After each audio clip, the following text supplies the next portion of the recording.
We're entering into a completely new stage in the Iran-US war, where Iran is playing much more on the offensive compared to what it was doing before, playing very defensive. It's going out now and not waiting for attacks to be carried out on Iran and just taking out US assets and facilities in the Gulf countries, wherever they are, um, if they are being used to attack Iran.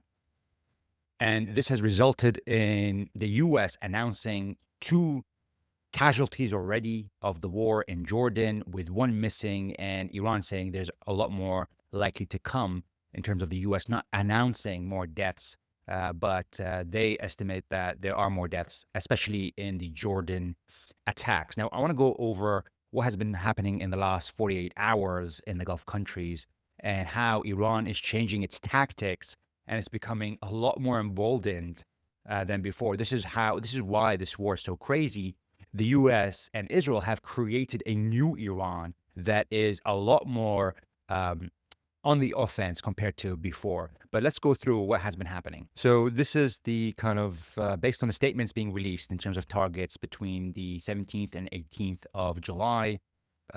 So we have an attack on Erbil. This is in Iraq, huge attack. You could see a whole mountain burning over here in north of Iraq.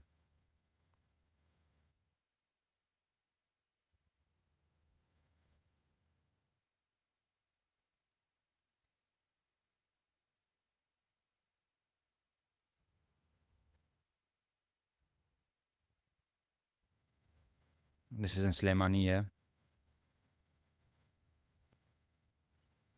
And this Iran is going really hard on the north because it suspects and it's seeing a lot of movements that indicates there might be a land invasion coming from the Kurdish areas into Iran. And so they're hitting a lot of the depots, a lot of the ammunition storage facilities in that area. Then we have hitting the Kuwait again. Kuwait's being hit the hardest in the past week because it seems like Kuwait has just given its land to the US to be used as they want. The US is launching they have these HIMARS launchers and the platforms, and they launch missiles all the way from Kuwait into Iran. These are not interceptors. These are not defense missiles. These are offensive missiles that attack Iran itself. It's essentially these are the HIMARS launchers that are being used in Kuwait.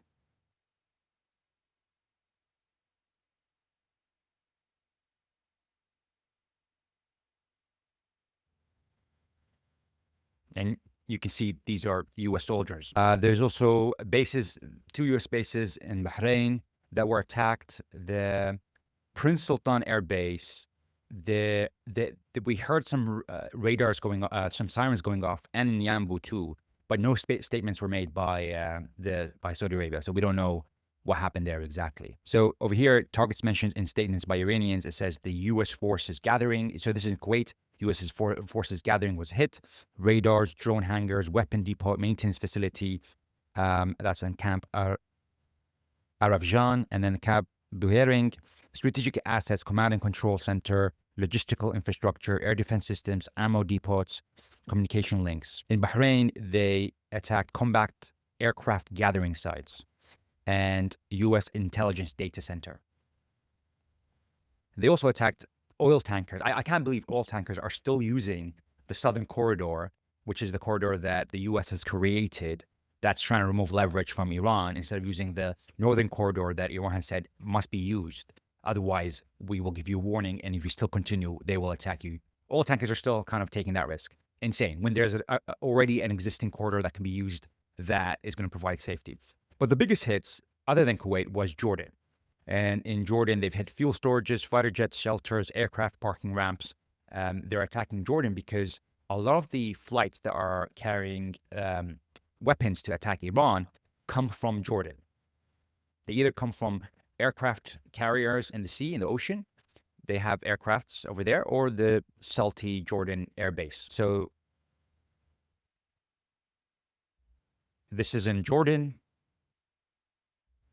There's been smoke coming out every day. This is a big hit in Jordan air base. You see it now coming.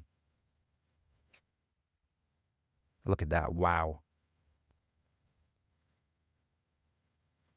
Here, Iran has released a image of the Iranian satellite of a hangar over here. So you can see, I mean, people are asking, why are they keep on hitting these air bases over and over again? Well, the damage that is done is actually not that large. They're using either drones that have a low payload of ammunition or bombs that explode, or the missiles have low payload. So when they attack a kind of one specific area, and then they attack the next specific area, as you can see over here. This is only 30 meters, and that has resulted in the U.S. saying 2 U.S. service members in Jordan were killed, and a partner, as U.S. Central and partner forces defended against Iranian ballistic missiles. Additionally, 1 service member is currently missing. Now, this is very odd because, you usually say someone is missing in the sea. You don't know where they are in the sea, but in an air base, they're missing. That likely means that they got disintegrated with the fire from the bomb that exploded. Now, there are reports that the U.S. is going to announce 4 more deaths.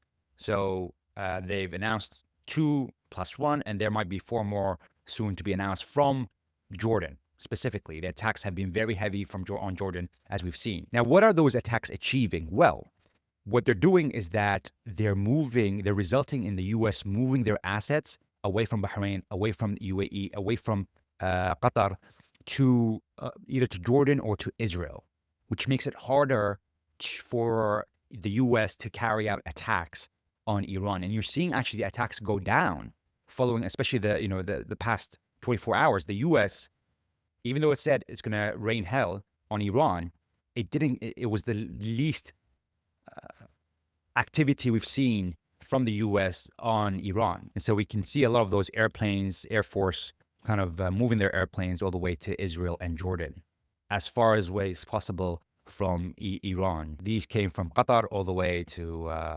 Israel, from Qatar also to Israel, as we're seeing over here from Al Udeid Air Base or base. And so a lot of the airplanes now are parked in Israel, which means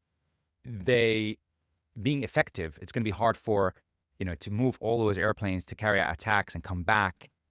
It really reduces the effectiveness of America to carry out this strategy, this operation against Iran. It's just much harder. It doesn't mean they can't do it. It's just much harder because it takes longer. There's more risk of them being shot. It's a further distance, and you have to refuel those air jets in the air. And so the amount of times you can actually blow things up is reduced per 24 hours. But the next stage for Iran, if this continues, and especially if Israel becomes part of those attacks, is to attack Israel and all those air bases, all the air jets and the air bases in Israel, which there are many regarding the U.S. Air Force. So as you can see, Iran is playing a completely different game right now, and it's making it harder and harder for the U.S. to carry out any attacks on Iran by pushing away their assets, the air assets, away from the Gulf countries that border Iran, all the way to Jordan, all the way to Israel. Now, Iran said that if the U.S., on Friday they said that if the U.S.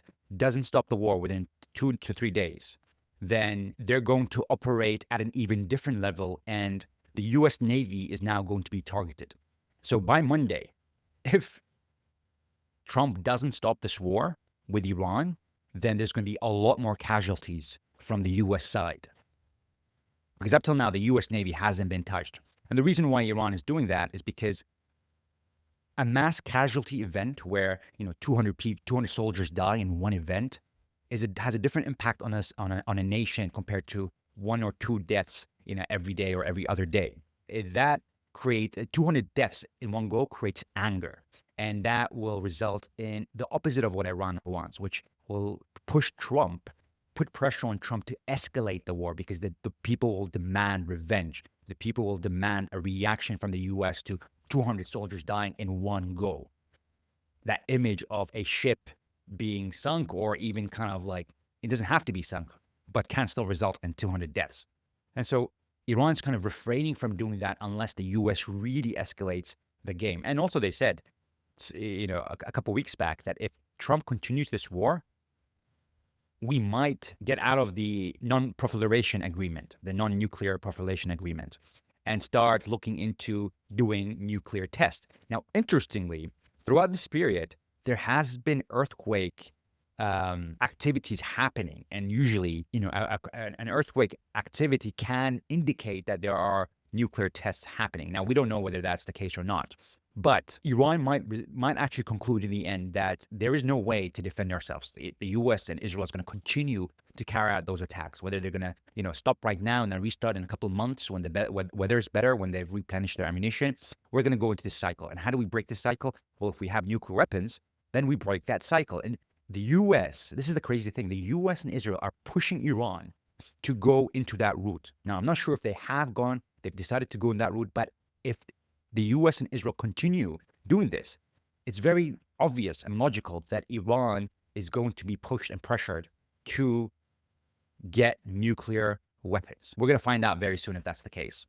Now, a lot of people are asking, is it Iran or the U.S. that broke the MoU? And when you go through the 14 points of the MoU, it becomes very clear who is breaking the MoU.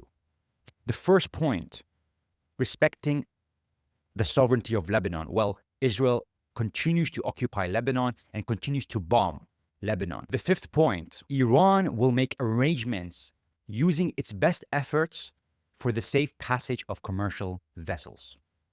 It says Iran is going to make those arrangements, which means Iran is going to control the passage for the first 60 days, and then Iran and Oman are going to agree on how to process it. And this is the point that really broke the MoU. Because for Iran, controlling the Strait of Hormuz, it's its only leverage against the U.S. Why would the U.S. give anything to Iran if Iran didn't control the Strait of Hormuz? Because by controlling the Strait of Hormuz, it controls the flow of energy, and it can put pressure by increasing the price of oil and creating oil shortages. If it closes the Strait of Hormuz, resulting from the U.S. not meeting any of its conditions as part of the MoU. Now, what did the U.S. do? It created a new southern corridor in the Strait of Hormuz, outside of the control of Iran, to remove Iran's leverage of controlling the Strait of Hormuz. Now, what this means is that the U.S. can increase the flow of energy without influence from Iran, replenish its oil strategic reserves, its inventory, replenish its ammunition, and then restart the war later on. And so for Iran, given that this is their only leverage to put pressure on the U.S. to meet any of the points of the MoU, it had to control the Strait of Hormuz throughout this period. If the U.S. simply accepted that fact, that point 5 of the MoU, which is Iran makes the arrangements, then we wouldn't be in the situation. We would have more energy flowing through the Strait of Hormuz. And the U.S. didn't even meet point 11 of the MoU, which is the U.S. undertakes to make fully available for use the frozen or restricted funds and assets of Iran. So it's supposed to be given partially, immediately, with the rest given later as Iran and U.S. meet in more of the conditions as part of the MoU. America's promises mean nothing to Iran. This idea that Iran should have waited for the U.S. to meet its promises is crazy, given that it's crazy when you look at the history whereby Iran met all the conditions of the JCPOA, the Obama deal, but Trump still ripped it apart. Iran was negotiating with the U.S., and during that negotiation, the U.S. and Israel killed the leadership, not once, but twice in 1 year.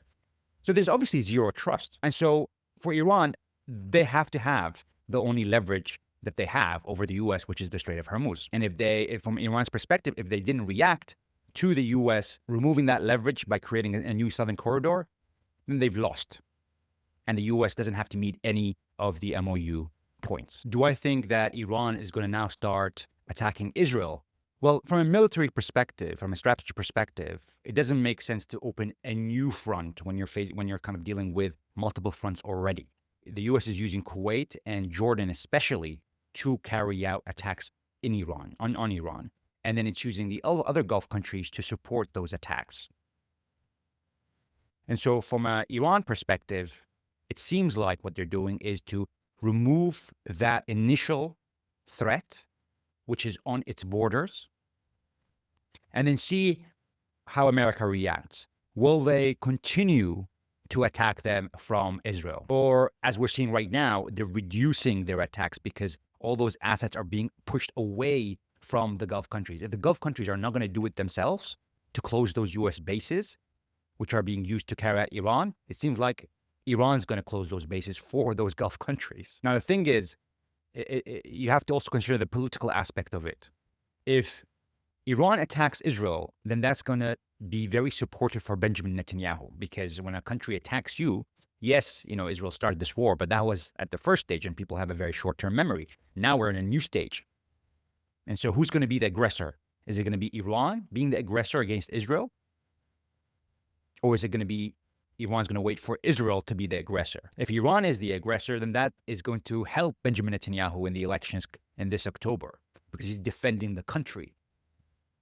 But if Israel attacks Iran, which is very likely to happen in the next couple of days, and then Iran retaliates, then any damage that's going to be caused in Israel is going to be blamed on Benjamin Netanyahu. It's going to be blamed on Israel for restarting.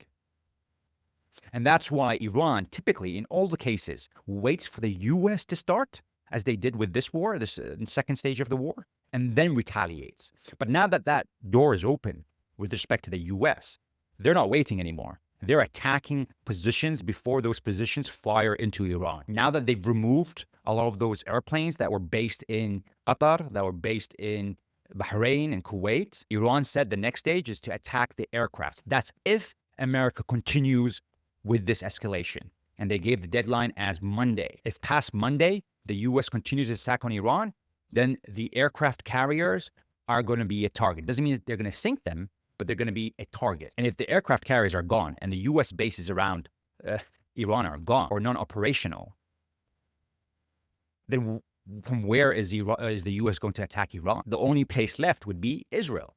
But that would reduce the effectiveness of those attacks massively, because of now they have to go all the distance from Israel, all the way across to Iran and then come back. The amount of attacks you could do in 24 hours with that large of a distance is reduced massively. And so they're really pressuring Trump to stop. But, let's see what Trump does. If you did like this video, do hit the like and subscribe, and would love to know your thoughts about whether you think this is going to escalate even further, or Trump is going to wake up and say, this is a lost cause and we need to stop this insanity and move into diplomacy again. See you very soon.